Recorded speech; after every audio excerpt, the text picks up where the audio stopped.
right, let's get everything situated here.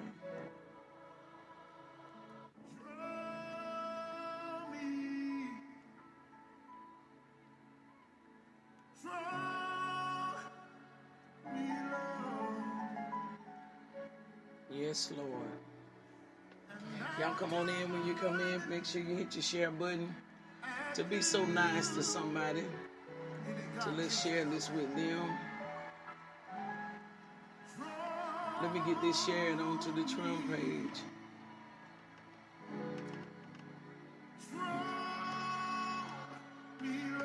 Hey, son. How you doing, chick?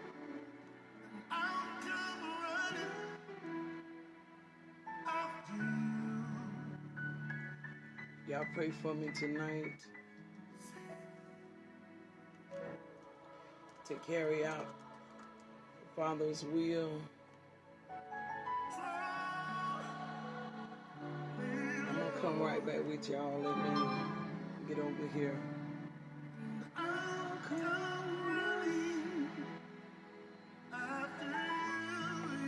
Do y'all feel that? Do y'all feel that? Is that y'all's desire to draw me, Lord?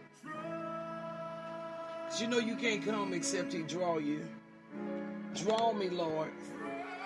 I need you to draw me, Because, sometimes He has to draw you, because it ain't like you just going to go on your own, Sometimes you just don't feel like doing what's right, I don't know about y'all, but sometimes you just don't feel like doing what's right. You just need God to draw you, I just need you to draw me, because I'm not always voluntarily wanting to do what's right. Sometimes you just need to draw me.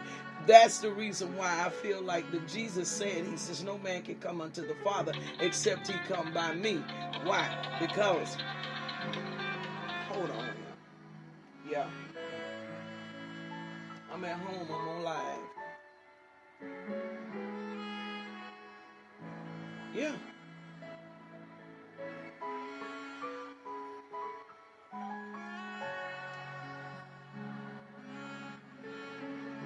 Yeah.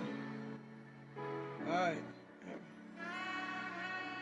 I'm sorry about that, y'all, but I know, if I don't take it, they're going to keep calling. But like I said, sometimes you just need God to draw you, because you just, your mind ain't always thinking about doing what's right. Most people won't tell the truth about that. Your mind ain't always thinking about doing what's right.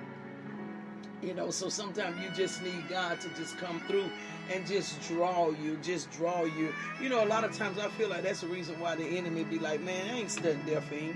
I'm not even finna go over there messing with Delphine. Why? Because you already see what type you are. Y'all already know how she is. See, she doesn't get before people and pretend to be squeaky clean. So therefore, because she doesn't pretend to be squeaky clean, then, there's not really much that we can throw on her. So he just, look, let's go over here and get this one over here that's real judgmental. Let's go over here and get this one over here that, that vows that they don't ever do anything wrong. But Delphine, she ain't that type. She gonna tell it. So we ain't even gonna mess with her. And it's not even that I done did anything wrong, or not even that I thought about doing anything wrong. It's just the fact that I leave myself in a predicament as to where I know I need God.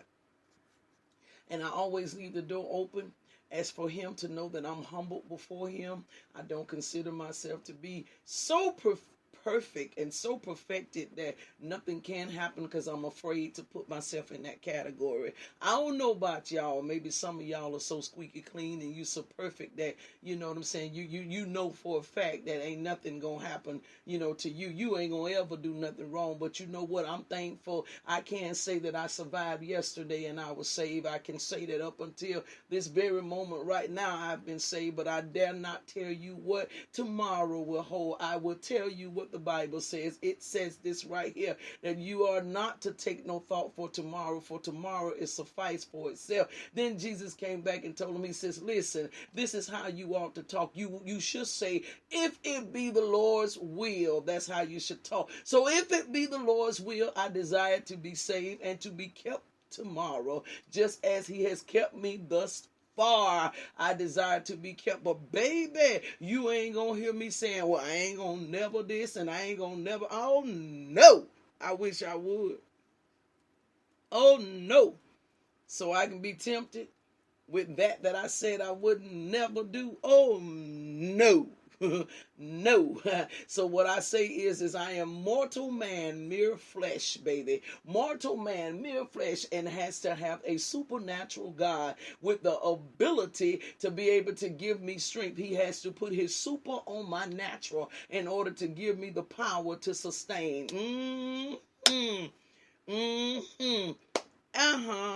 All right, look. This is where we are tonight. I need to finish this series that I've been doing. I don't know how many of y'all been rocking with me while I've been doing this series. I've been doing this spiritual maturity. I had 8 of them to do. I actually did one last night, but that was part B of number 7. That's what that was. So it's like, I don't know. I think number 7 was the only one with 2 parts in it. So it would be like a total, when I finish with it, it will be like a total of 9 different messages, 9 different messages about spiritual maturity, each coming from a very different angle, all of them coming from a very different place, and encouraging us about being spiritual mature. Again, as I have said in all of them, I have to say tonight, I cannot negate saying it tonight, you do not have to do anything in order for you to grow naturally, but you have to become involved and make a decision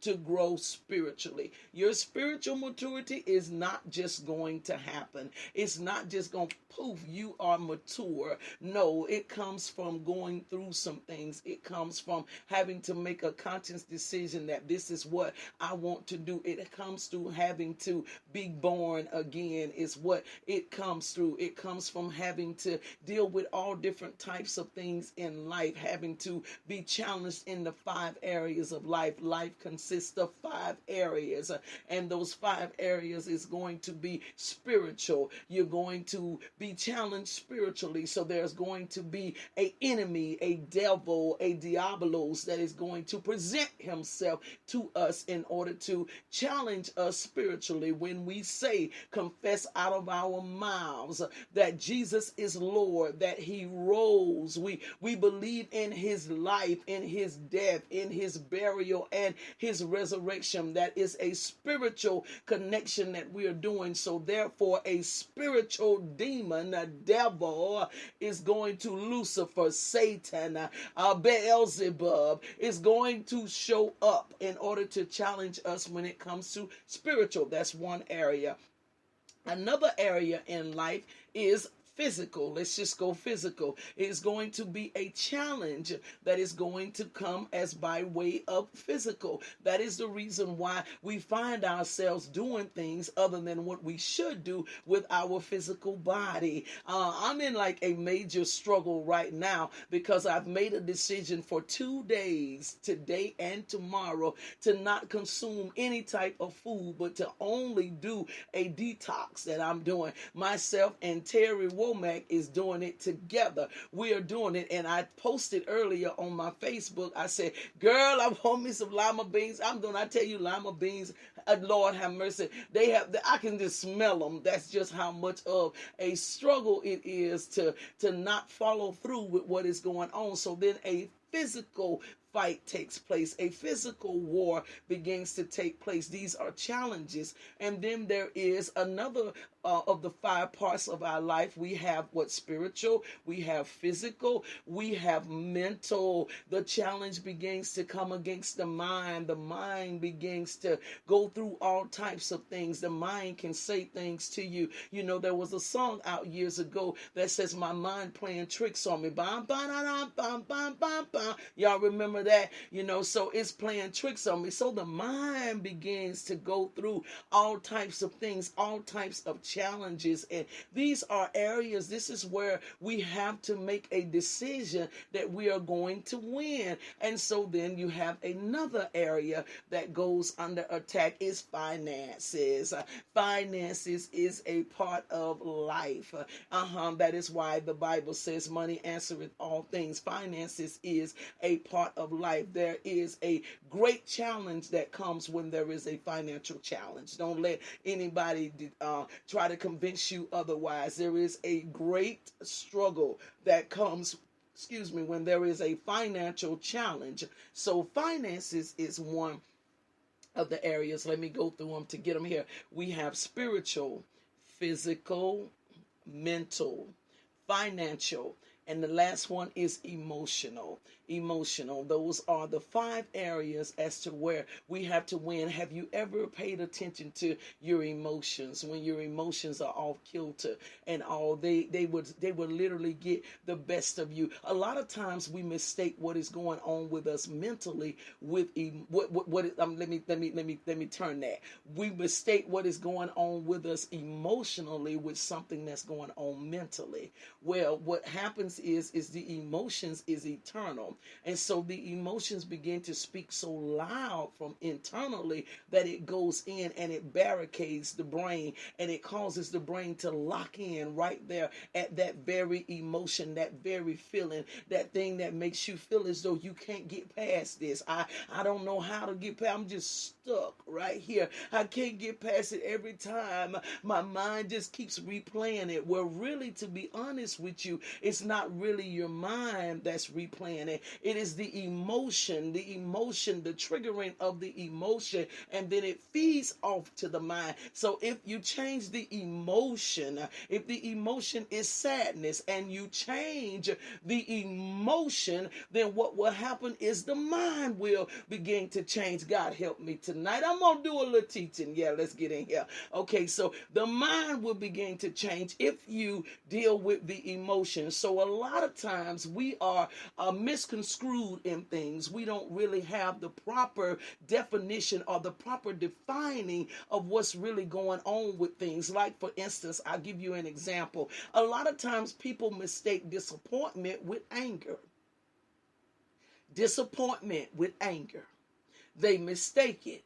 It's not so much of being angry, but a lot of times we be disappointed. When you have a certain thought in your mind, or you have placed a person in a certain area, where you just believe better about them, or you are believing great things for them, and then something goes south, and it seems as though it's anger because you may lash out, or you may scream, or you may even cuss, and it comes off as if it's anger, but it's really disappointment. Because what you're saying is I'm disappointed in the fact that you behave this way. I literally believed better for you. I thought better of you. So I am disappointed. But a lot of times, because of the similarity in the behavior or the nature of those two words, we generally think that one is the other, and we have it all misconstrued, and it's not